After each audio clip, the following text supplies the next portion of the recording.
ಕೆಡವಿ ಹೋಗ್ತದೆ. ಯೋಸೇಫಾಟನು ಯಾವಾಗ ದೇವರ ಸ್ತುತಿಯನ್ನ ಮೇಲಕ್ಕೆತ್ತಿದ್ನೋ, ಯಾವಾಗ ದೇವರ ಆರಾಧನೆಯನ್ನ ಮೇಲಕ್ಕೆತ್ತಿದ್ನೋ, ಆಗ ಶತ್ರುಗಳ ಪಾಳೆಯದೊಳಗೆ ಜಗಳ ಸ್ಟಾರ್ಟ್ ಆಯಿತು. ಅವರವರು ಏನ್ ಮಾಡ್ತಾರಂತ ಅವರಿಗೆ ಗೊತ್ತಾಗ್ಲಿಲ್ಲ. ಇವತ್ತು ನಾವು ಬಾಯಿ ಮುಚ್ಚಿಕೊಂಡು ಆರಾಧನೆ ಮಾಡಿದ್ರೆ ನಮಗೆ ಬಿಡುಗಡೆ ಉಂಟಾ? ನಮಗೆ ಬಿಡುಗಡೆ ಇಲ್ಲ.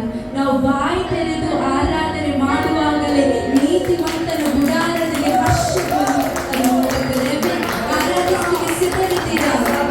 ಯೇಸುವಿನ ನಾಮವನ್ನು ಮೇಲಕ್ಕೆತ್ತಲಿಕ್ಕೆ ಸಿದ್ಧರಿದ್ದೀರಾ?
ಅದರಲ್ಲಿ 15ನೇ ಅಧ್ಯಾಯ 14 ಮತ್ತು 15ನೇ ವಾಕ್ಯವನ್ನು ಯಾರಾದರೂ ಗಟ್ಟಿಯಾದ ಶಬ್ದದಲ್ಲಿ ಕ್ರಿಸ್ತನು ಎದ್ದು ಬರಲಿಲ್ಲವಾದರೆ ನಮ್ಮ ಪ್ರಸಂಗವು ಹುರುಳಿಲ್ಲದು ಮತ್ತು ನಿಮ್ಮ ನಂಬಿಕೆಯೂ ಹುರುಳಿಲ್ಲದು. ಇದಲ್ಲದೆ ಸತ್ತವರು ಎದ್ದು ಬರುವುದಿಲ್ಲವೆಂಬುದು ನಿಜವಾಗಿದ್ದ ಪಕ್ಷದಲ್ಲಿ ದೇವರು ಕ್ರಿಸ್ತನನ್ನು ಎಬ್ಬಿಸಲೇ ಇಲ್ಲ. ಎಬ್ಬಿಸಿದನೆಂದು ಸಾಕ್ಷಿ ಕೊಟ್ಟ ನಾವು ದೇವರ ವಿಷಯವಾಗಿ ಸುಳ್ಳು ಸಾಕ್ಷಿ ಹೇಳಿದವರಾಗಿ ಕಂಡು ಬಂದಿವೆ ಎಂಬುದಾಗಿ ಶಿಷ್ಯರು ಹೇಳ್ತಾ ಇದ್ದಾರೆ. ನಾವು ಸಾಕ್ಷಿ ಹೇಳಿದೆವು, ಯೇಸು ಎದ್ದು ಬಂದಿದ್ದಾನೆ ಅಂತ ನಾವು ಸಾಕ್ಷಿ ಹೇಳಿದೆವು. ಹಾಗಾದ್ರೆ ಯೇಸು ಎದ್ದು ಬರದಿದ್ದರೆ ನಮ್ಮ ಸಾಕ್ಷಿ ಸುಳ್ಳಾಗ್ತಿತ್ತು. ಅದು ನಾವು ಹೇಳಿದ ಸಾಕ್ಷಿ ನಿಜವಾದ ಸಾಕ್ಷಿ ಎಂಬುದಾಗಿ ಅಲ್ಲಿ ಶಿಷ್ಯರು ಹೇಳಿದರು ಎಂಬುದಾಗಿ ವಾಕ್ಯ ಹೇಳ್ತಾ ಇದ್ದಾರೆ. ಈ ಕೊರಿಂಥ ಪತ್ರಿಕೆ ಬರೆದ ವ್ಯಕ್ತಿ ಯಾರಂತ ಹೇಳಿದ್ರೆ ಅಪೊಸ್ತಲನಾದ ಪೌಲನು. ಈ ಅಪೊಸ್ತಲನಾದ ಪೌಲನ ಜೀವಿತದಲ್ಲಿ ಅವನು ಯೇಸು ಕ್ರಿಸ್ತನನ್ನು ನಿಜವಾಗಿ ಅನುಭವಿಸಿದ ವ್ಯಕ್ತಿಯಾಗಿದೆ. ಒಂದು ಕಾಲದಲ್ಲಿ ಅವನು ಕಟ್ಟಳೆಗೆ ಸಂಪ್ರದಾಯಕ್ಕೆ ಅವನು ಏನ್ ಮಾಡಿದ, ಲಿಮಿಟ್ ಇತ್ತು ಅವನನ್ನು. ಅವನು ಸಂಪ್ರದಾಯವನ್ನು ಬಹಳವಾಗಿ ಪ್ರೀತಿಸುವ ಒಬ್ಬ ವ್ಯಕ್ತಿಯಾಗಿದ್ದ. ಅವನಿಗೆ ಅವನ ಮನಸ್ಸಿನಲ್ಲಿ ಇದ್ದದ್ದು ಏನಂತ ಹೇಳಿದ್ರೆ ಸಂಪ್ರದಾಯ ದೇವರಿಗೆ ಇಷ್ಟವಾಗುತ್ತದೆ ಎಂಬುದಾಗಿ. ಆದರೆ ದೇವರ ವಾಕ್ಯವನ್ನು ತಿಳಿದುಕೊಂಡಾಗ ನಮಗೆ ಗೊತ್ತಾಗ್ತದೆ ಸಂಪ್ರದಾಯಕ್ಕಿಂತ ಸಹ ದೇವರ ಆತ್ಮದ ಶಕ್ತಿ ದೊಡ್ಡದು ಎಂಬುದಾಗಿ. ಹಲ್ಲೆಲೂಯಾ. ಇವತ್ತು ಸಂಪ್ರದಾಯದವರು ಏನು ಅನುಭವಿಸಲಿಕ್ಕೆ ಆಗಲಿಲ್ಲ ಅದನ್ನು ದೇವರ ಮಕ್ಕಳಾದ ನಾವು ಅನುಭವಿಸುವಂತೆ ದೇವರು ಮಾಡಿದ್ದಾರೆ. ನೀವು ಅನುಭವಿಸಿದ್ರೆ ಕರ ಎತ್ತಿ ದೇವರಿಗೆ ಸ್ತೋತ್ರ ಹೇಳ್ರಿ. ಹಲ್ಲೆಲೂಯಾ. ಕರ್ತನಿಗೆ ಸ್ತೋತ್ರ. ಇಲ್ಲಿ ಹೇಳ್ತಾನೆ ಅವನು, ಕ್ರಿಸ್ತನು ಎದ್ದು ಬರಲಿಲ್ಲವಾದರೆ ನಮ್ಮ ಪ್ರಸಂಗವು ಹುರುಳಿಲ್ಲದ್ದು ಮತ್ತು ನಿಮ್ಮ ನಂಬಿಕೆಯು ಹುರುಳಿಲ್ಲದ್ದು ಎಂಬುದಾಗಿ. ಅವನು ಒಂದು ವಿಷಯವನ್ನು ಪಾಯಿಂಟ್ ಔಟ್ ಮಾಡ್ತಾನೆ ಅಂತ ಹೇಳಿದ್ರೆ ಕ್ರಿಸ್ತನು ಎದ್ದು ಬಂದಿದ್ದಾರೆ ಎಂಬುದಾಗಿ. ಇವತ್ತು ನಾವು ಒಂದು ತಿಳಿದುಕೊಳ್ಬೇಕೇನಂತ ಹೇಳಿದ್ರೆ ಯೇಸು ಸ್ವಾಮಿ ಎದ್ದು ಬಂದದ್ದು ನಿಜವಾಗಿದೆ. ಇವತ್ತು ನೋಡಿ ಅಪೊಸ್ತಲರನ್ನು ನೋಡ್ರಿ, ಈ ಅಪೊಸ್ತಲರ ಜೀವಿತದಲ್ಲಿ ಅವರು ಸಾಕ್ಷಿಯಾಗಿ ಯೇಸು ಎದ್ದು ಬಂದದನ್ನು ಅವರು ಕಂಡವರಾಗಿದ್ದಾರೆ. ನೋಡಿ, ಇದೇ 1 ಕೊರಿಂಥ ಪತ್ರಿಕೆ 15ನೇ ಅಧ್ಯಾಯದಲ್ಲಿ ನೀವು ನೋಡಿ 6ನೇ ವಾಕ್ಯದಲ್ಲಿ ನೋಡಿ. 1 ಕೊರಿಂಥ ಪತ್ರಿಕೆ 15ನೇ ಅಧ್ಯಾಯ 6ನೇ ವಾಕ್ಯ. ಹಾ ಹಾ 500 ಮಂದಿಗಿಂತ ಹೆಚ್ಚು ಸಹೋದರಿಗೆ ಕಾಣಿಸಿಕೊಂಡನು. ಯೇಸು ಸ್ವಾಮಿ ಮೊದಲು ಮಗ್ದಲಾದ ಮರಿಯಳಿಗೆ, ಆದ್ಮೇಲೆ ಯೇಸುವಿನ ತಾಯಿಯಾದ ಮರಿಯಳಿಗೆ, ಯೋಹಾನಳಿಗೆ, ಮತ್ತೆ ಅಪೊಸ್ತಲರಿಗೆ, ಮತ್ತೆ ಬೈಬಲ್ ಹೇಳ್ತದೆ ಎಷ್ಟು ಜನರಿಗೆ? 500 ಜನರಿಗೆ ಏನ್ ಮಾಡಿದಂತೆ ಕಾಣಿಸಿಕೊಂಡಂತೆ. ನಂತರ ನೋಡಿ ಅಲ್ಲಿ ವಾಕ್ಯ. ಆಗಿನ ಕಾಲದಲ್ಲಿ ಈ ಪತ್ರಿಕೆ ಬರೆಯುವಾಗ ಅವನು ಹೇಳ್ತಾನೆ ಈಗ ಸಹ ಇದ್ದಾರೆ ಎಂಬುದಾಗಿ. ಮತ್ತೆ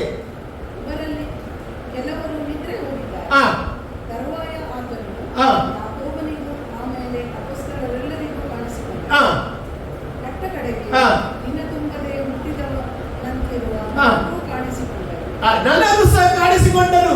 ಅಪೊಸ್ತಲರು ಹೇಳ್ತಾರೆ ನನಗೆ ಸಹ ಕಾಣಿಸಿಕೊಂಡರು. ನಿಜವಾಗಿ ಯೇಸು ಸ್ವಾಮಿ ಪುನರುತ್ಥಾನ ಹೊಂದಿದಾಗ ಈ ಅಪೊಸ್ತಲರು ಏನ್ ಮಾಡಲಿಲ್ಲ, ಅದನ್ನು ಅವನು ಇದ್ದಂತ ಬರಲಿಲ್ಲ. ಆದ್ರೆ ಅವನಿಗೆ ಕಾಣದನ್ನು ಅವನು ಕಂಡರು ಎಂಬುದಾಗಿ ಒಂದು ಸಮಯ ಹೇಳ್ತಾ ಇದ್ದಾರೆ. ನಮಗೆಲ್ಲರಿಗೂ ಗೊತ್ತುಂಟು ಅವನು ಏನ್ ಮಾಡ್ತಾನೆ ಅಂತ ಹೇಳಿದ್ರೆ ಯೇಸುವಿನ ಹೆಸರನ್ನು ಯಾರು ಎತ್ತುತ್ತಾರೆ, ಯೇಸುವನ್ನು ಯಾರು ಹಿಂಬಾಲಿಸ್ತಾರೆ ಅವರನ್ನು ಏನ್ ಮಾಡ್ತಿದ್ದ, ಕಠಿಣವಾಗಿ ಶಿಕ್ಷೆ ಮಾಡ್ತಿದ್ದ. ಯಾಕಂತ ಹೇಳಿದ್ರೆ ಅವನು ಧರ್ಮವನ್ನು ಫಾಲೋ ಮಾಡ್ತಾ ಇದ್ದ. ಇವತ್ತು ಸಹ ಹಾಗೆ ಅನೇಕರ ಜೀವಿತದಲ್ಲಿ ಧರ್ಮಕ್ಕೆ ಇಂಪಾರ್ಟೆಂಟ್ ಕೊಡ್ತಾರೆ. ಆದ್ರೆ ನಾನು ಹೇಳಲಿಕ್ಕೆ ಇಷ್ಟಪಡ್ತೇನೆ, ಯೇಸು ಸ್ವಾಮಿ ಧರ್ಮಶಾಸ್ತ್ರವನ್ನು ತೆಗಿಲಿಕ್ಕೆ ಅಲ್ಲ ಬಂದದ್ದು, ಧರ್ಮಶಾಸ್ತ್ರವನ್ನು ನೆರವೇರಿಸಲಿಕ್ಕೆ ಬಂದದ್ದು. ಯಾವ ಧರ್ಮಶಾಸ್ತ್ರ ಮನುಷ್ಯನ ಜೀವಿತದಲ್ಲಿ ಬಿಡುಗಡೆ ಮಾಡಲಿಕ್ಕೆ ಆಗಲಿಲ್ಲ, ಅದೇ ಧರ್ಮಶಾಸ್ತ್ರದ ವ್ಯಕ್ತಿಯಾಗಿ ಯೇಸು ಸ್ವಾಮಿ ಈ ಲೋಕಕ್ಕೆ ಬಂದು ಶಿಲುಬೆಯಲ್ಲಿ ಪ್ರಾಣವನ್ನು ಕೊಟ್ಟನು ಎಂಬುದಾಗಿ ನಾವು ಸತ್ಯವೇದದಲ್ಲಿ ಕಾಣಲಿಕ್ಕೆ ಸಾಧ್ಯವಾಗ್ತದೆ. ನೋಡಿ, ಇಲ್ಲಿ ವಾಕ್ಯ ಅಂತಂದ್ರೆ ಏನಂತಂದ್ರೆ ಕ್ರಿಸ್ತನು ಎದ್ದು ಬರದಿದ್ದರೆ ನಮ್ಮ ಪ್ರಸಂಗ ಹುರುಳಿಲ್ಲ ಎಂಬುದಾಗಿ. ಅಂದ್ರೆ ಅವ್ರು ಏನ್ ಹೇಳ್ತಾರೆ ಅಂತ ಹೇಳಿದ್ರೆ ನಾವು ಇವತ್ತು ಸುವಾರ್ತೆ ಸಾರೋದು ಇವತ್ತು ವ್ಯರ್ಥ ಆಗ್ತಿತ್ತು. ಇವತ್ತು ನಾನು ಹೇಳ್ತೇನೆ, ನಾವು ಸಾರುವ ಸುವಾರ್ತೆ ವ್ಯರ್ಥವಾಗುವುದಿಲ್ಲ. ಯಾಕಂತ ಹೇಳಿದ್ರೆ ಯೇಸು ಸ್ವಾಮಿ ಎದ್ದು ಬಂದಿದ್ದಾನೆ. ಅಪೊಸ್ತಲರು ಎಲ್ಲರೂ ಸಹ ನೋಡಿ ಸತ್ತ ಅವನು ಎದ್ದು ಬಂದಿದ್ದಾನೆ ಅಂತ ಅವರು ಸಾರಿಸಿದ್ರು. ನೀವು ನೋಡಿ ಅಪೊಸ್ತಲರ ಕೃತ್ಯ 4ನೇ ಅಧ್ಯಾಯ 1ನೇ ವಾಕ್ಯದಿಂದ ನೀವು ಗಮನಿಸುವುದಾದ್ರೆ ಅಲ್ಲಿ ಅವರು ಹೇಳಿದ ಸಂಗತಿಯನ್ನು ಅಲ್ಲಿ ನೋಡ್ಲಿಕ್ಕೆ ಸಾಧ್ಯ. ಅಪೊಸ್ತಲರು ನೋಡಿ ಜನರಿಗೆ ಯಾವ ರೀತಿಯಲ್ಲಿ ಹೀಗೆ ಉಪದೇಶ ಮಾಡ್ತಾ ಇದ್ರು. ಏನು ಏನಂತೆ, ಸತ್ತವರು ಜೀವಿತರಾಗಿ ಏಳುವರು ಎಂಬುದನ್ನು ಯೇಸುವಿನ ದೃಷ್ಟಾಂತದಿಂದ ಸಾರುತ್ತಾ ಇದ್ದದಕ್ಕೆ ಯಾಜಕರು, ದೇವಾಲಯದ ಅಧಿಪತಿಗಳು, ಸದ್ದುಕಾಯರು ಅಸಮಾಧಾನ ಪಟ್ಟು ಅಪೊಸ್ತಲರು ಜನರ ಸಂಗಡ ಮಾತನಾಡುತ್ತಿರುವಾಗಲೇ ಬಂದು ಅವನನ್ನು ಹಿಡಿದು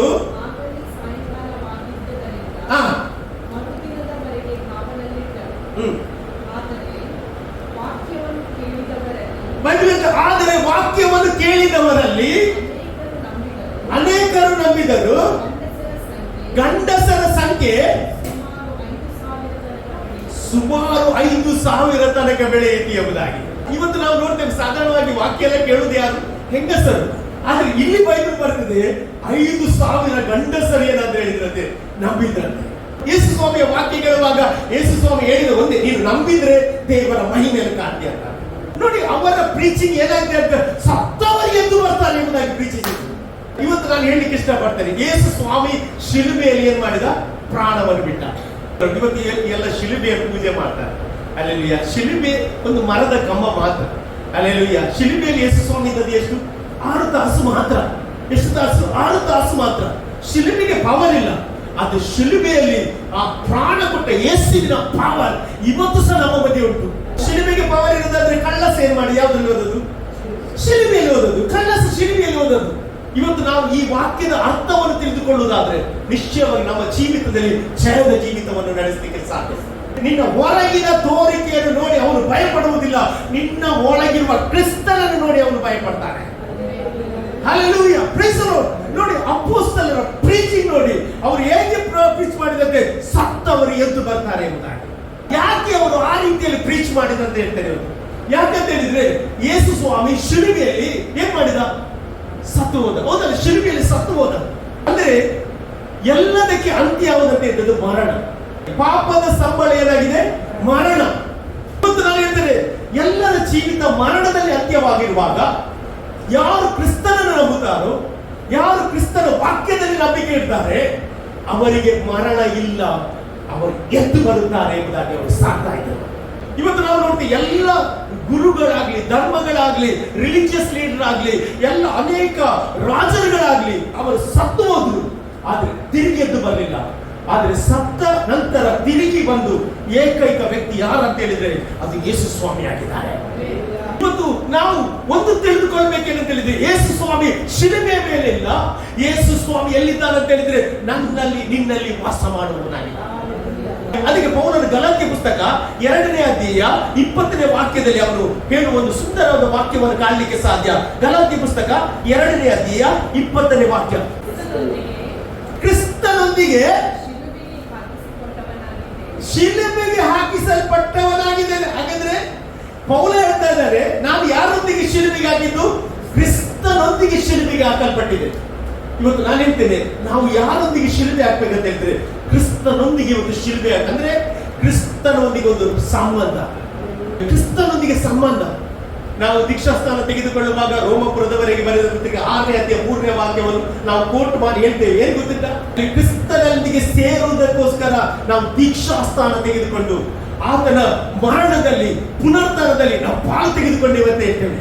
ಹಾಗಾದ್ರೆ ಇವತ್ತು ನಾನು ಹೇಳ್ತಿದ್ದೇನೆ, ಒಂದೇ ಕಾರ್ಯ, ನಾವು ಎದ್ದು ಬರಬೇಕಾದ್ರೆ ಕ್ರಿಸ್ತನೊಂದಿಗೆ ಶಿಲುಬೆಗೆ ಹಾಕಲ್ಪಡಬೇಕು.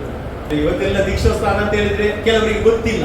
ಅಲ್ಲಿ ದೀಕ್ಷಾಸ್ಥಾನ ಅಂತ ಹೇಳಿದ್ರೆ ಕ್ರಿಸ್ತನ ಮರಣದಲ್ಲಿ ಪಾಲು ತೆಗೆದುಕೊಳ್ಳೋದು, ಕ್ರಿಸ್ತನ ಕ್ರೂಜೆಯಲ್ಲಿ ಪಾಲು ತೆಗೆದುಕೊಳ್ಳುವುದು, ಕ್ರಿಸ್ತನ ಪುನರ್ತನದಲ್ಲಿ ಪಾಲು ತೆಗೆದುಕೊಳ್ಳುವಂತದ್ದಾಗಿದೆ. ಅದಕ್ಕೆ ಅವನು ಹೇಳ್ತಾ ಇದ್ದಾನೆ ನೋಡಿ, ನಾನು ಕ್ರಿಸ್ತನೊಂದಿಗೆ ಶಿಲುಬೆಗೆ ಹಾಕಲ್ಪಟ್ಟವನಾಗಿ ಇನ್ನು ಜೀವಿಸುವವನು ನಾನಲ್ಲ. ಎಲ್ಲಿ ಜೀವಿಸ್ತಾನೆ ಕ್ರಿಸ್ತನು? ನನ್ನಲ್ಲಿ ಜೀವಿಸ್ತಾನೆ. ಅವನು ಹೇಳಿದ ಮಾತು, ಕ್ರಿಸ್ತನು ಎಲ್ಲಿ ಜೀವಿಸ್ತಿದ್ದಾನೆ? ನನ್ನಲ್ಲಿ ಜೀವಿಸ್ತಿದ್ದಾನೆ, ನನ್ನ ಒಳಗೆ ಜೀವಿಸ್ತಿದ್ದಾನೆ. ನಾವು ನೋಡಿ ಹಳೆ ಒಡಂಬಡಿಕೆಯಿಂದ ನೋಡುವುದಾದ್ರೆ ಅಲ್ಲಿ ನೋಡಿ ದೇವರ ವಾಕ್ಯ ಏನ್ ಹೇಳ್ತಾನೆ ಗೊತ್ತಿಲ್ಲ? ಕ್ರಿಸ್ತನು ನಿನ್ನ ಜೊತೆ ಇರ್ತಾನೆ, ಕ್ರಿಸ್ತ ನಿನ್ನ ಜೊತೆ ಇರ್ತಾನೆ, ನಿನ್ನ ಜೊತೆ ಇರ್ತಾನೆ ಎಂಬುದಾಗಿ ಅಲ್ಲಿ ಹಳೆ ಒಡಂಬಡಿಕೆಯಿಂದ ನಾವು ನೋಡ್ತಾ ಇದ್ದೇವೆ. ಆದ್ರೆ ಹೊಸ ಒಡಂಬಡಿಕೆ ಬಂದ ಮೇಲೆ ನಾವು ಜೊತೆಯಲ್ಲಿರುವ ಎಕ್ಸ್ಪೀರಿಯನ್ಸ್ ಮಾಡಬಾರ್ದು, ಆತ ನಮ್ಮ ಒಳಗಿರುವ ಎಕ್ಸ್ಪೀರಿಯನ್ಸ್ ಮಾಡಬೇಕು. ಆತನ ಒಳಗೆ ಬಂದ್ರೆ ನಿನ್ನ ಹತ್ರ ಮಾತನಾಡಲಿಕ್ಕೆ ಸ್ಟಾರ್ಟ್ ಮಾಡ್ತಾನೆ. ಆತ ನಿನ್ನ ಒಳಗೆ ಬರುವಾಗ ನಾನು ಹೇಳ್ತೇನೆ, ನಿನಗೆ ಕೆಲವೊಂದು ಗೊತ್ತಿಲ್ಲದ ವಿಷಯ ದೇವರು ಪ್ರಕಟ ಮಾಡ್ತಾನೆ. ಇದು ಎಕ್ಸ್ಪೀರಿಯನ್ಸ್ ಮಾಡುವವರ ಜೀವಿತದಲ್ಲಿ ಕ್ರಿಸ್ತನು ಬಲವಾದ ಸಾಕ್ಷಿ ಎಬ್ಬಿಸ್ತಾನೆ. ನಾನು ಹೇಳ್ತೇನೆ, ನನ್ನ ಜೀವಿತದಲ್ಲಿ ಒಂದು ಎಕ್ಸ್ಪೀರಿಯನ್ಸ್ ಏನಂತ ಹೇಳಿದ್ರೆ, ಕ್ರಿಸ್ತನು ನನ್ನ ಒಳಗೆ ನಿನ್ನ ಒಳಗೆ ಆತನು ವಾಸ ಮಾಡಬೇಕೆಂಬುದಾಗಿ.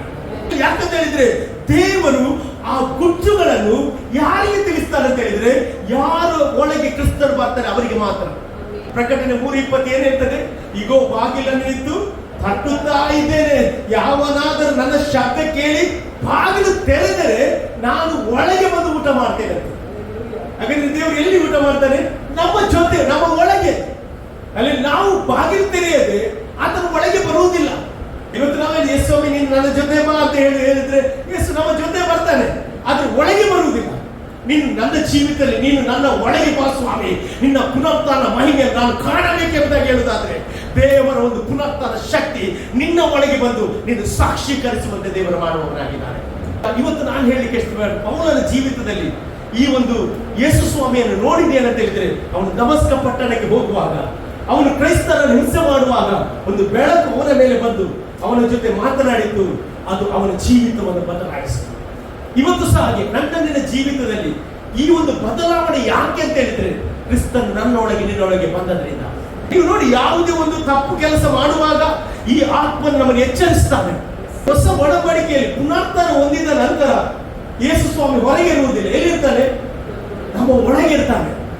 ನಿಮ್ಮ ಒಳಗಿರುವಾಗ ದೆವ್ವ ನಿಮ್ಮನ್ನು ಮುಟ್ಲಿಕ್ಕೆ ಆಗುವುದಿಲ್ಲ, ಅಂಧಕಾರ ಶಕ್ತಿ ನಿಮ್ಮನ್ನು ಮುಟ್ಲಿಕ್ಕೆ ಆಗುವುದಿಲ್ಲ. ನೀವು ಯಾರಿಗೆ ಸೋಲುವವರಲ್ಲ, ನಿಮ್ಮನ್ನು ದೇವರು ಜಯೋತ್ಸವಕ್ಕೆ ದೇವರು ನಡೆಸುವವರಾಗಿಲ್ಲ.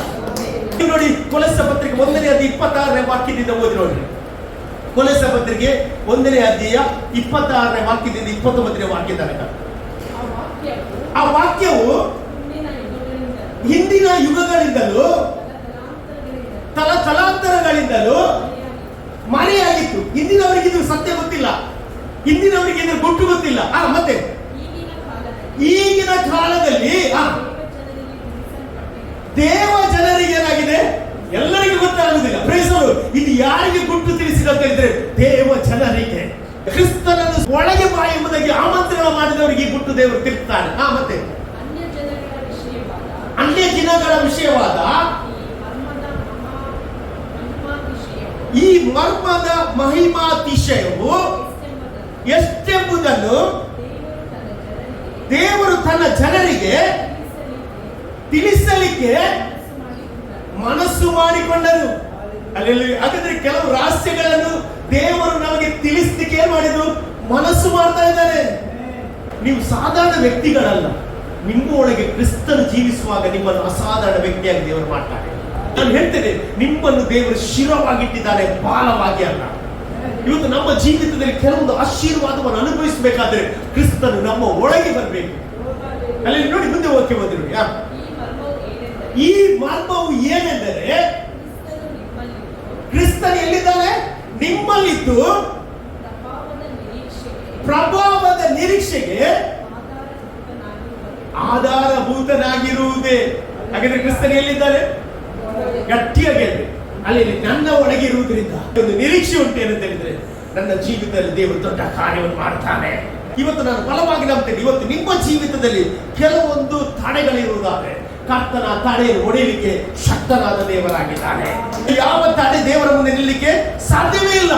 ನೀವು ಮಾರ್ಕರ್ ಬರೆದ ಸುವಾರ್ತೆ 16ನೇ ಅಧ್ಯಾಯ ಅದರಲ್ಲಿ 3ನೇ ವಾಕ್ಯದಲ್ಲಿ ನೀವು ಗಮನಿಸುವುದಾದ್ರೆ ಅಲ್ಲಿ ನಾವು ನೋಡುತ್ತೇವೆ, ಮಗ್ದಲಾದ ಮರಿಯಳು ಯೇಸುವನ್ನು ನೋಡ್ಲಿಕ್ಕೆ ಸಮಾಧಿಗೆ ಹೋಗ್ತಾರೆ. ಅಲ್ಲಿ ಸಮಾಧಿಗೆ ಹೋಗುವಾಗ ಅವಳು ಯೇಸುವನ್ನು ನೋಡಲಿಕ್ಕೆ ಇಷ್ಟಪಟ್ಟದ್ರಿಂದ ಏನ್ ಮಾಡ್ತಾಳೆ? ಅವಳ ಮನಸ್ಸಿನಲ್ಲಿ ಏನು ತಿಳಿದುಕೊಂಡು ಹೋದ್ರು?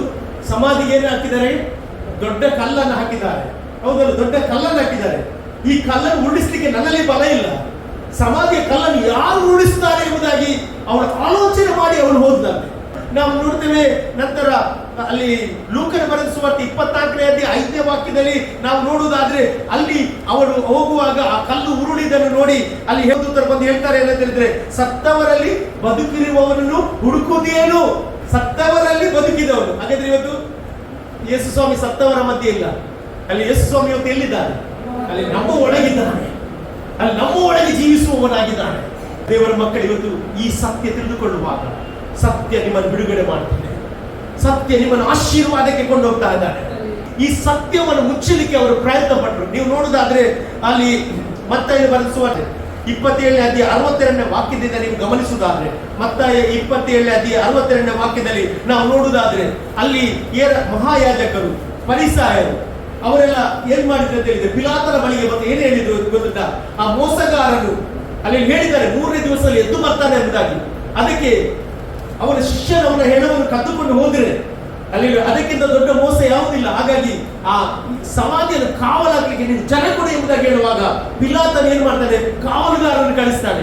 ಆದ್ರೆ ವಾಕ್ಯ ಹೇಳ್ತದೆ ನೋಡಿ, ಇನ್ನೊಂದು ಮತ್ತಾಯ ಬರೆಸುವಂತೆ 28ನೇ ಅಧ್ಯಾಯ 11ನೇ ವಾಕ್ಯದಲ್ಲಿ ಸಹ ನೀವು ನೋಡುವುದಾದ್ರೆ, ಮತ್ತಾಯ ಬರೆಸುವಂತೆ 28ನೇ ಅಧ್ಯಾಯ 11ನೇ ವಾಕ್ಯದಲ್ಲಿ ನಾವು ನೋಡುವುದಾದ್ರೆ ಅಲ್ಲಿ ಏನಂತ ಹೇಳಿದ್ರೆ, ಯೇಸು ಪುನರುತ್ಥಾನ ಹೊಂದಿದಾಗ ಕಾವಲುಗಾರರು ಭಯಪಟ್ಟು ಅವ್ರಿಗೆ ಒಂದು ಹೇಳ್ತಾರೆ ಏನಂತ ಹೇಳಿದ್ರೆ, ಯೇಸು ಸ್ವಾಮಿ ಎದ್ದಿದ್ದಾನೆ ಅಂತ ಹೇಳುವಾಗ ಅಲ್ಲಿದ್ದ ಮಹಾಯಾಜಕರು ಏನ್ ಹೇಳ್ತಾರೆ ಅಂತ ಹೇಳಿದ್ರೆ, ಹಣ ಕೊಟ್ಟು ಅವರಿಗೆ ಹೇಳ್ರಿ ಏನಂತ ಹೇಳಿದ್ರೆ, ಯೇಸು ಸ್ವಾಮಿಯ ಶರೀರವನ್ನು ಯಾರು ಕದ್ದುಕೊಂಡು ಹೋಗಿದ್ದಾರೆ? ಶಿಷ್ಯರು ಕದ್ದುಕೊಂಡು ಹೋಗಿದ್ದಾರೆ ಅಂತ ಹೇಳ್ರಿ ಎಂಬುದಾಗಿ ಸುಳ್ಳು ಹೇಳಿದ್ರು. ಇವತ್ತು ಸಹ ಯಹೂದ್ಯರು ಏನ್ ನಂಬ್ತಾರೆ ಅಂತ ಹೇಳಿದ್ರೆ, ಯೇಸು ಸ್ವಾಮಿ ಇನ್ನೂ ಬರಲಿಲ್ಲ ಎಂಬುದಾಗಿ ನಂಬ್ತಾ ಇದ್ದಾರೆ. ಅವರ ಕಣ್ಣುಗಳು ಮುಚ್ಚಲ್ಪಟ್ಟಿದೆ. ಒಂದು ವಿಷಯ ಹೇಳಲಿಕ್ಕೆ ಇಷ್ಟಪಡ್ತೇನೆ, ಇಲ್ಲಿ ಅಪೊಸ್ತಲರ ಜೀವಿತದಲ್ಲಿ ಅವರು ಯೇಸುವನ್ನು ಎದ್ದದನ್ನು ನೋಡಿದ್ದಾರೆ. 40 ದಿವಸ ಯೇಸುವಿನ ಜೊತೆ ಅವರು ಇದ್ರು. 500 ಜನರಿಗೆ ಕಾಣಿಸಿಕೊಂಡರೆ ಎಂಬುದಾಗಿ ವಾಕ್ಯ ಇರ್ತದೆ. ಆದ್ರೆ ಈ ಒಂದು ಸಮಯದಲ್ಲಿ ಅಪೊಸ್ತಲ ಪ್ರೀಚ್ ಮಾಡುವಾಗ ಅಪೊಸ್ತಲರಿಗೆ ಏನು ಬಂತು? ಹಿಂಸೆ ಬಂತು. ನೋಡಿ, ಅವರು ಸಾಯಲಿಕ್ಕೆ ಸಹ ಏನು ಮಾಡಲಿಲ್ಲ, ಹಿಂಜರಿಲಿಲ್ಲ. ಪ್ರಾಣ ಕೊಡ್ಲಿಕ್ಕೆ ಸಹ ಹಿಂಜರಿಲಿಲ್ಲ. ಯಾಕೆ ಅವರು ಪ್ರಾಣ ಕೊಡ್ಲಿಕ್ಕೆ ಹಿಂಜರಿಲಿಲ್ಲ ಗೊತ್ತುಂಟಾ?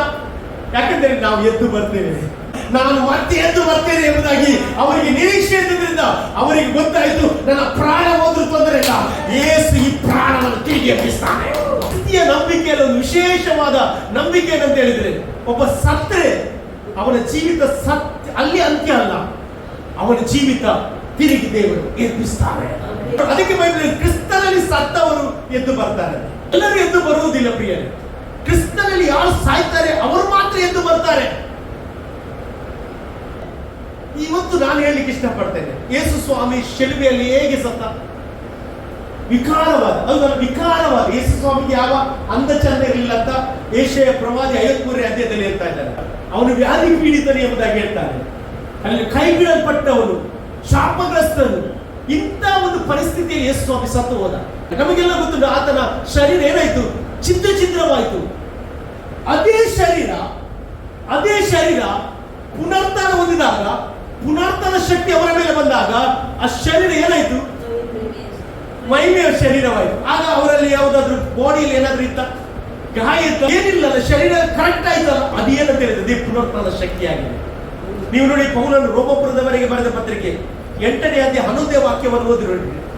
ರೋಮಪುರದವರೆಗೆ ಬರೆದ ಪತ್ರಿಕೆ 8ನೇ ಅಧ್ಯಾಯ 11ನೇ ವಾಕ್ಯ ನೋಡಿ. ಯೇಸುವನ್ನು ಸತ್ತವರದಿಂದ ಜೀವಿತನಾಗಿ ಎಬ್ಬಿಸಿದಾತನ ಆತ್ಮವು. ನೋಡಿ, ಎಬ್ಬಿಸಿದಾತನ ಆತ್ಮವು. ಹಾಗಾದ್ರೆ ಇವತ್ತು ಯೇಸುವನ್ನು ಸತ್ತೊಳಗಿಂದ ಎಬ್ಬಿಸಿದು ಒಂದು ಪರಿಶುದ್ಧ ಆತ್ಮನ ಶಕ್ತಿಯಾಗಿದೆ. ಮತ್ತೆ ಎಲ್ಲಿ ವಾಸ ಮಾಡುವುದು? ನಿಮ್ಮಲ್ಲಿ, ಅಂದ್ರೆ ನನ್ನಲ್ಲಿ, ನಿನ್ನಲ್ಲಿ ವಾಸ ಮಾಡುವುದಾದರೆ ಕ್ರಿಸ್ತ ಯೇಸುವನ್ನು ಸತ್ತೊಳಗಿಂದ ಎಬ್ಬಿಸಿದಾತನು ನಿಮ್ಮಲ್ಲಿ ವಾಸವಾಗಿರುವ ನನ್ನ ಆತ್ಮನ ಮೂಲಕ ನಿಮ್ಮ ಮರ್ತ್ಯ ದೇಹವನ್ನು ಸಹ ಬದುಕಿಸ್ತಾನೆ. ಮರ್ತ್ಯ ದೇಹ ಅಂದ್ರೆ ಏನು? ಸತ್ತ ಅಂಗ. ಇವತ್ತು ಯಾಕೆ ಕಿಡ್ನಿ ಹೀಲಾಗುದು? ಯಾಕೆ ಕ್ಯಾನ್ಸರ್ ಹೀಲಾಗುದು? ಯಾಕೆ ಕುರುಡನ್ನು ಕಂಡು ಕಾಣುವುದು? ಆ ಒಂದು ಆತ್ಮನು ನಿಮ್ಮ ಒಳಗೆ ಬರುವಾಗ ಆತ್ಮನಿಗೆ ಇವತ್ತು ಬಿಟ್ಟುಕೊಡ್ರಿ, ಆತ್ಮನಿಗೆ ನಿಮ್ಮನ್ನು ಬಿಟ್ಟುಕೊಡ್ರಿ. ನಾನು ಹೇಳ್ತೇನೆ, ಪರಿಶುದ್ಧಾತ್ಮನ ಹತ್ರ ಹೇಳ್ರಿ, ನಿನ್ನ ಮಹಿಮೆಯನ್ನು ನಾನು ಕಾಣಬೇಕು ದೇವರೇ. ಹಲ್ಲೆಲೂಯಾ. ಆತ್ಮನು ನಿಮ್ಮೊಳಗೆ ಬರುವಾಗ ನಾನು ಹೇಳ್ತೇನೆ, ನೀವು ಹಾಗೆ ಇರುವುದಿಲ್ಲ. ನಿಮ್ಮ ಜೀವಿತದಲ್ಲಿ ಆತನ ಮಹಿಮೆಯನ್ನು ಕಾಣ್ತೀರಿ. ಎಲ್ಲ ಸತ್ಯವೇದದಲ್ಲಿ ಎಲ್ಲ ಭಕ್ತರು ರಕ್ತ ಸಾಕ್ಷಿ ಆಗಲಿಕ್ಕೆ ಅವರಿಗೆ ಹುಚ್ಚಿರಲಿಲ್ಲ. ಅವರಿಗೆ ಗೊತ್ತುಂಟು ಏನಂತ ಹೇಳಿದ್ರೆ, ಈ ದೇಹ ನನ್ನನ್ನು ಪ್ರಾಣ ಹೋದ್ರು ಸಹ ಯೇಸು ಸ್ವಾಮಿ ನನ್ನ ಎಬ್ಬಿಸ್ತಾನೆ. ಇವತ್ತು ಸಹ ಯೇಸು ಸ್ವಾಮಿ ಮಾತನಾಡುವುದು ಯಾವುದರ ಮೂಲಕ ಅಂತ ಹೇಳಿದ್ರೆ, ಈ ವಾಕ್ಯದ ಮೂಲಕ ಆತನು ಮಾತನಾಡ್ತಾನೆ. ಇವತ್ತು ಕೀರ್ತನೆಗೋಸ್ಕರ ನಾನು ದೇವರಿಗೆ ಸ್ತೋತ್ರ ಹೇಳ್ತೇನೆ. ಅಲ್ಲಿ ಧರ್ಮನಿಂದಕರೊಡನೆ ಕೂತುಕೊಳ್ಳದೆ ಅಂದ್ರೆ ಯಾರು ಅಂತ ಹೇಳಿದ್ರೆ, ಸೊಕ್ಕಿನವರು, ಅಹಂಕಾರಿಗಳು, ಗರ್ವದವರು.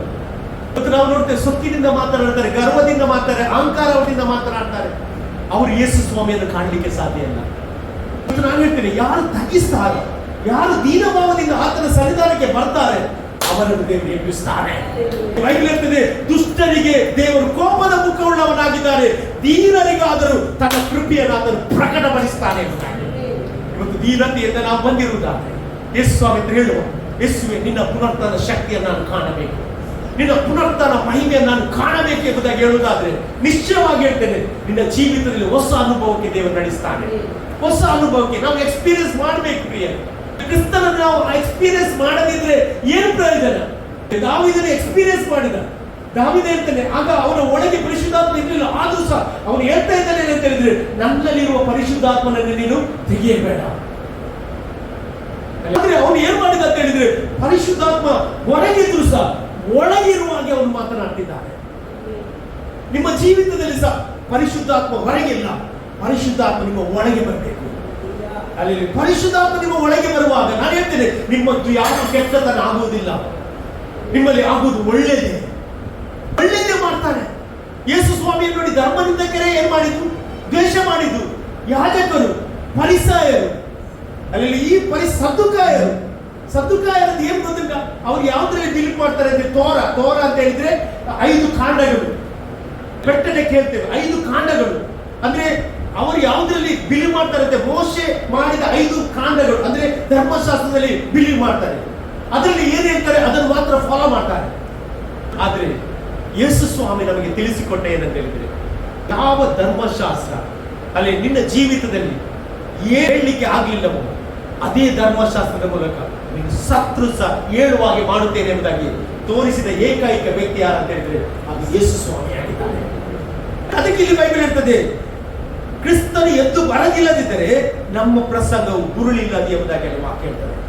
ಹಾಗಾದ್ರೆ ಈ ಸುವಾರ್ತೆಗೆ ಪವರ್ ಉಂಟು, ಈ ಸುವಾರ್ತೆಗೆ ಶಕ್ತಿ ಉಂಟು. ಆಮೇಲೆ ಅಲ್ಲಿ ನೋಡಿ, ಎಲ್ಲ ದೇವರ ಮಕ್ಕಳು ಅಪೊಸ್ತಲರು ಒಂದು ಅದ್ಭುತ ನಡೆಯಬೇಕಾದ್ರೆ ಹಾಗೆ ಹೋಗಿ ಅದ್ಭುತ ಮಾಡಿದ್ರ, ಸುವಾರ್ತೆ ಹೇಳಿ ಅದ್ಭುತ ಮಾಡಿದ್ರು. ಸುವಾರ್ತೆ ಹೇಳಿ ಅದ್ಭುತ ಮಾಡಿದ್ರು. ಆಮೇಲೆ ಅಂದ್ರೆ ಯೇಸುವಿನ ಬಗ್ಗೆ ತಿಳಿಸದೆ ಯೇಸುವನ್ನು ನಮ್ಮಲ್ಲಿ ಅದ್ಭುತ ಆಗೋದಿಲ್ಲ.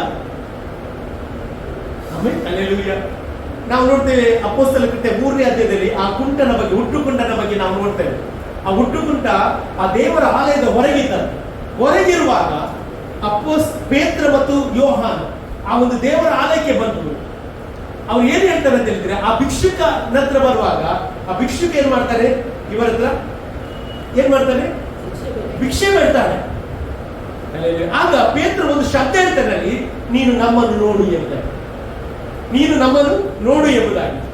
ಯಾಕೆ ನೋಡು ಅಂತ ಹೇಳಿಕೆ, ಅವನಿಗೆ ಯೇಸುವಿನ ಬಗ್ಗೆ ಹೇಳಲಿಕ್ಕೆ, ಅಲ್ಲಿ ಯೇಸುವಿನ ಸುವಾರ್ತೆಯಲ್ಲಿ ಹೇಳಿದ. ಆ ಸುವಾರ್ತೆ ಎಂತ ಅಂತ ಹೇಳಿದ್ರೆ, ನೀವು ನೋಡುವುದಾದ್ರೆ ಅದು ರೋಮಪುರದವರೆಗೆ ಬರೆದ ಪತ್ರಿಕೆ 1ನೇ ಅಧ್ಯಾಯ 16ನೇ ವಾಕ್ಯವನ್ನು ಓದಿ ನೋಡ್ರಿ. ರೋಮಪುರದವರೆಗೆ ಬರೆದ ಪತ್ರಿಕೆ 1ನೇ ಅಧ್ಯಾಯ 16ನೇ ವಾಕ್ಯ. ಆ ಸುವಾರ್ತೆಯು ದೇವರದೇನಾಗಿದೆ, ಬಲ ಸ್ವರೂಪದಾಗಿದೆ. ಆದ್ರೆ ಇಂಗ್ಲಿಷ್ ನಲ್ಲಿ ಬಹಳ ಚೆನ್ನಾಗಿ ಬರೆದಿದೆ. ಏನಂತ ಹೇಳಿದ್ರೆ, it is the power of God that brings salvation to everyone who believes ಅಂತ ಬಂದಿದೆ. ಅಂದ್ರೆ ಇದೇನಂದ್ರೆ ದೇವರ ಶಕ್ತಿ ಆಗಿದೆ. ಅಲ್ಲಿ ಯಾವ ಶಕ್ತಿ? ಪುನರುತ್ಥಾನದ ಶಕ್ತಿ.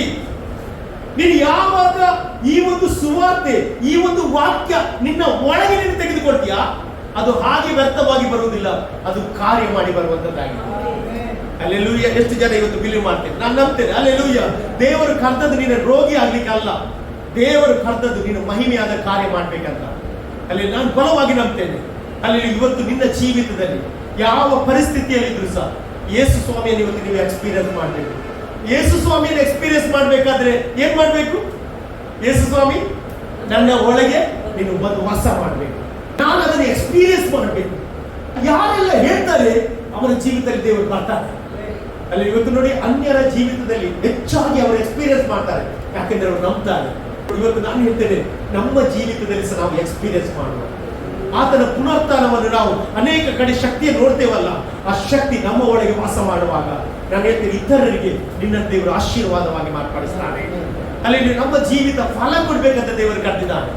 ಅಲ್ಲಿ ದೇವರ ವಾಕ್ಯ ಹೇಳ್ತಾರೆ, ಫಲ ಪಡೆದ ಪ್ರತಿಯೊಂದು ಕೊಂಬೆಯಲ್ಲಿ ಏನ್ ಮಾಡ್ತಾರೆ, ಕಡ್ದಾಕ್ತಾರಂತೆ. ಅಲ್ಲಿ ಹಾಗಾದ್ರೆ ಇವತ್ತು ನಿಮ್ಮನ್ನು ಕಡ್ದಾಕ್ಬಾರ್ದಾದ್ರೆ ಅಲ್ಲಿ ದೇವರಿಗೋಸ್ಕರ ಫಲವನ್ನು ಕೊಡ್ರಿ. ಅಲ್ಲಿ ನಿಮ್ಮ ಮಕ್ಕಳನ್ನು ದೇವರಿಗೆ ಕೊಡ್ರಿ, ನಿಮ್ಮ ಕುಟುಂಬ ದೇವರಿಗೆ ಬಿಡ್ರಿ. ಅಲ್ಲಿ ದೇವರು ಎಲ್ಲವನ್ನು ಪುನಃ ಸ್ಥಾಪಿಸುವ ದೇವರಾಗಿದ್ದಾನೆ. ಅಲ್ಲಿ ನೋಡಿ, ಯೇಸು ಸ್ವಾಮಿ ಆ ಶಿಲುಬೆಯಲ್ಲಿ ಹೋದ, ಶಿಲುಬೆಯಲ್ಲಿ ಹೋಗಿ ಎಲ್ಲದಕ್ಕೆ ಅಂತ್ಯವನ್ನು ಬರೆದ, ತೀರಿತಿ ಎಂಬುದಾಗಿ ಫಿನಿಶ್. ಅಂದ್ರೆ ನಾನು ಮಾಡಬೇಕಾದ ಕಾರ್ಯ ಮಾಡಿ ಆಯ್ತು. ಅಲ್ಲಿ ಇನ್ನು ಯಾರು ಮಾಡ್ಬೇಕಂತ ಹೇಳಿದ್ರೆ, ಯಾರ್ಯಾರು ಆತನಲ್ಲಿ ನಂಬಿಕೆ ಇರ್ತಾರ, ಆತನಲ್ಲಿ ಭರವಸೆ ಬಿಡ್ತಾರ, ಅವರು ದೇವರ ಮಕ್ಕಳಾಗ್ಲಿಕ್ಕೆ ಅಧಿಕಾರ ಕೊಟ್ಟಾಗ. ಅಲ್ಲಿ ಇವತ್ತು ನಾನು ನೀನು ದೇವರ ಮಕ್ಕಳಾಗ್ಲಿಕ್ಕೆ ಅಧಿಕಾರವನ್ನು ಕೊಟ್ಟಿದ್ದಾನೆ. ನನ್ನ ಒಳಗೆ ನಿನ್ನೊಳಗಿರುವ DNA ಅದು ಅಪ್ಪನ ಪರಲೋಕದ DNA ಆಗಿರ್ಬೇಕು. ಅಲ್ಲೆಲೂಯಾ. Praise the lord. ಆಮೇಲೆ ಅಲ್ಲೆಲೂಯಾ. ಈ ಮಕ್ಕಳು ಏನಾದ್ರೂ ಅಪ್ಪನಾಗೆ ಮಾಡಿದ್ರೆ ಏನ್ ಹೇಳ್ತಾರೆ, ಅಪ್ಪನಿಗೆ ತಕ್ಕ ಮಗ ಅಂತ ಹೇಳ್ತಾರೆ. ಅಲ್ಲಿ ಅಪ್ಪನ ಮಗ ಹೇಳ್ತಾರೆ. ಅಲ್ಲಿ ಇವತ್ತು ನಾವು ಸಹ ಪರಲೋಕ ದೇವರ ಮಗನಾಗಬೇಕು.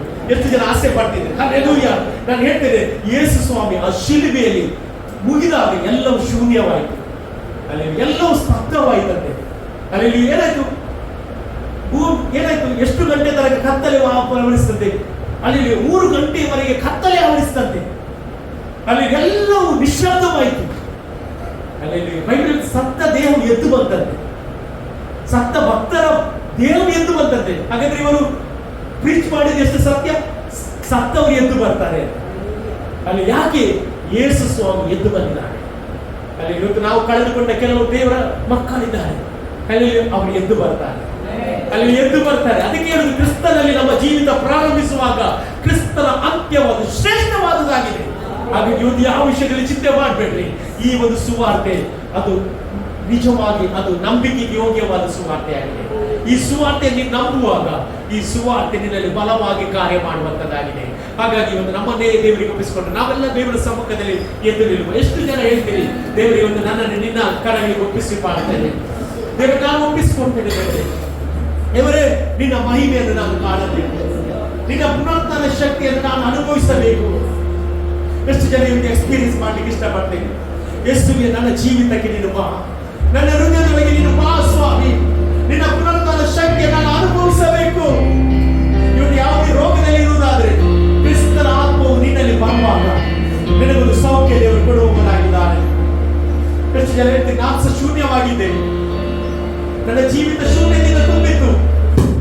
ಆದರೆ ಇವತ್ತು ಶೂನ್ಯದಿಂದ ಪ್ರಾರಂಭವಾದ ನನ್ನ ಜೀವಿತ ದೇವರು ಅಲ್ಲಿ 100ರಷ್ಟು ಆಶೀರ್ವಾದ ಮಾಡಿದ ನಿಮ್ಮದಾಗಿ ಹೇಳೋದಾದ. ಇವತ್ತು ನಿಮ್ಮ ಜೀವಿತದಲ್ಲಿ ಅದೇ ರೀತಿ ಆಶೀರ್ವಾದವನ್ನು ದೇವರು ಕೊಡುವವನಾಗಿದ್ದಾರೆ. ಇವತ್ತು ನನ್ನ ನಿನ್ನ ಜೀವಿತ ಅದು ನಡೆಯುವುದು ನಮ್ಮ ಬಲದಿಂದ ಅಲ್ಲ, ನಮ್ಮ ಹಣದಿಂದಲ್ಲ, ನಮ್ಮ ಸಾಮರ್ಥ್ಯದಿಂದಲ್ಲ, ದೇವರ ಕೃಪೆಯಿಂದಲೇ ಎಂಬುದಾಗಿ ಎಷ್ಟು ಜನ ಹೇಳಿ ಇಷ್ಟಪಡ್ತೇನೆ. ಇವತ್ತು ಅನೇಕ ಕೋಟ್ಯಾಧಿಪತಿಗಳು ಅವರ ಬ್ಯಾಂಕ್ ಬ್ಯಾಲೆನ್ಸ್ ಎಲ್ಲ ಇತ್ತು, ಅವರು ನಡೆಸಿದ್ರು ಆಸ್ಪತ್ರೆಯಲ್ಲಿ ನಾನು ಹೋಗಿ ಸುರಕ್ಷಿತರಾಗಿ ಬರ್ತೇನೆ ಅಂತ. ಅನೇಕ ಜನರು ಆಸ್ಪತ್ರೆಗೆ ಹೋಗಿ ತಿರುಗಿ ಬರಲಿಲ್ಲ. ಆದರೆ ದೇವರ ಮಕ್ಕಳಾದ ನಮ್ಮನ್ನು ದೇವರು ಅನುದಿನವೂ ಪೋಷಿಸ್ತಾ ಇದ್ದಾನೆ. ನನ್ನ ಜೀವನ ಸಾಗುತ್ತಿದೆ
ನಾವು ಸಾರುವ ಸುವಾರ್ತೆ, ಹಲ್ಲೆಲೂಯಾ, ಅದು ಫಲ ಸ್ವರೂಪದ ಎಂಬುದಾಗಿ. ಇದರಲ್ಲಿ ದೇವರೇ, ಈ ಸುವಾರ್ತೆಯನ್ನು ಕೇಳಿ ನಾವು ರಕ್ಷಣೆಗೆ ಬಂದದ್ದು, ಈ ಸುವಾರ್ತೆಯ ಶಕ್ತಿಯನ್ನು ಇವತ್ತು ನಾವು ಅನುಭವಿಸುವಂತೆ ಮಾಡಿ ನಿನಗೆ ಸ್ತೋತ್ರ. ನಮ್ಮ ಸಭೆಯಲ್ಲಿ ಇವತ್ತು ಕಾಣುವಂತೆ ಮಾಡುವುದಕ್ಕೆ ನಿನಗೆ ಸ್ತೋತ್ರ. ಅವರು ಹಾಗೆ ಹೋಗುವುದಿಲ್ಲ ದೇವರೇ, ನಿನ್ನ ಆತ್ಮನ ಶಕ್ತಿ ಅವರ ಒಳಗೆ ಪ್ರವೇಶ ಮಾಡೋದಕ್ಕೆ ಸ್ತೋತ್ರ. ಅವರಿಗೆ ನಿನ್ನ ಆಲೋಚನೆ ಪ್ರಕಾರ ಕೊಟ್ಟು, ಯಾರ ಆಲೋಚನೆ ಬೇಡ, ಮನುಷ್ಯರ ಆಲೋಚನೆಗಳು ಬೇಡ ದೇವರೇ, ನಿನ್ನ ಆಲೋಚನೆ ಅವರ ಜೀವಿತ ನಡೆಯಲಿ. ಅವರು ಇವತ್ತು ನಿಮಗೆ ಸಮರ್ಪಿಸುವಾಗ ನೀನು ಅವರ ಒಳಗೆ ವಾಸ ಮಾಡು, ನೀನು ಅವರ ಜೊತೆ ಮಾತನಾಡು, ನಿನ್ನ ಮಹಿಮೆಯನ್ನು ಅವರು ಪ್ರಕಟಪಡಿಸಲಿಕ್ಕಾಗ್ತಾರೆ. ದೇವರ ಸೇರಿ ಬಂದ ಎಲ್ಲರನ್ನು ಆಶೀರ್ವಾದ ಮಾಡಿ ಅವರ ಜೀವಿತದಲ್ಲಿ ಅದ್ಭುತ ಸಾಕ್ಷಿ ಕೇಳುವಂತೆ ಮಾಡುತ್ತಾರೆ. ಹಾಗೆ ಮಾಡುವುದಕ್ಕೆ ನಿಮಗೆ ಸ್ತೋತ್ರ. ಎಲ್ಲವೂ ನಿಮ್ಮ ಹಸ್ತಗಳಿಗೆ ಒಪ್ಪಿಸಿ ಪ್ರಾರ್ಥನೆ. ಮಹಿಮೆ ನಿನಗೆ ಯೇಸುವಿನ ನಾಮದಲ್ಲಿ ಬೇಡುವಂತೆ ತಂದೆ, ಆಮೆನ್. ಆ ಹಲ್ಲೆಲೂಯದೊಂದಿಗೆ ಅಂತ್ಯ ಆಶೀರ್ವಾದ ಪಡೆದುಕೊಳ್ಳಿ.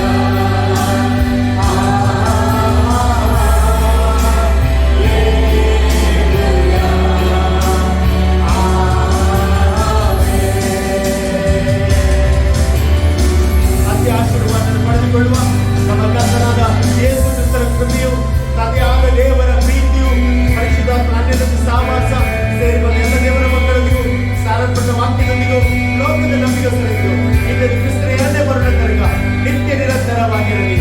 ಆಮೆನ್. ಜಯಪಟ್ಟ ದೇವರಿಗೆ 3 ಬಾರಿ ಹಲ್ಲೆಲೂಯಾ ಹೇಳುವ. Hallelujah, hallelujah, hallelujah. ದೇವರ ಆಶೀರ್ವದಿಸಲಿ. God bless.